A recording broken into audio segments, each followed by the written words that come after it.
આપણી સાથે સુરતના કલેક્ટર સૌરભજી જોડાઈ ગયા છે। સૌરભજી, હાલ શું સૂચનાઓ આપવામાં આવી છે અને સુરતની આ સીરત બગડી છે, આંકડાકીય કોઈ માહિતી આપની પાસે? જી, વાત કરીએ તો સવારથી લઈને 4 કલાકમાં સુરતમાં એકદમ એક સામટે એક 7 ઇંચ જેટલી વરસાદ પડી ગયો છે। એટલે એના માટે સિસ્ટમ થોડા ઓવરવેલ્મ થયા છે અને એમાં કોર્પોરેશનની ટીમ્સ વગેરે જે છે એક કોઈ જગ્યાએ રેસ્ક્યુની વાત નથી, બટ એક સાથે એટલું વરસાદ પડવાથી અમુક વિસ્તારોમાં જે નીચાણવાળા વિસ્તારો છે એમાં વરસાદનું પાણી ભરાયેલું છે અને એમાં જ્યાંથી પણ નિકાસની વ્યવસ્થા છે કોર્પોરેશનની બધી જ ટીમો છે કરી રહી છે।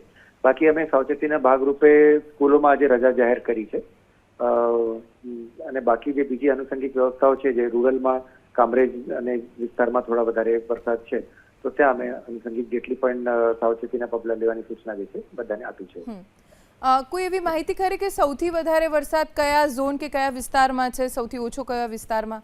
સૌથી વધારે જે છે સેન્ટ્રલ ઝોનમાં છે, એમાં ત્યાં જે ઓલમોસ્ટ 7 ઇંચ જેટલી વરસાદ 4 કલાકમાં પડી છે। એટલે હમણાં 2 કલાકના જે બીજા આંકડાઓ પણ છે એ પણ આવશે, બટ વરસાદ સતત ચાલુ જ છે એટલે જ્યાં જ્યાં પણ કંઈક પાણી ભરવાની આવે છે ત્યાં એસએમસીની ટીમ્સ જે છે કેટર કરે છે।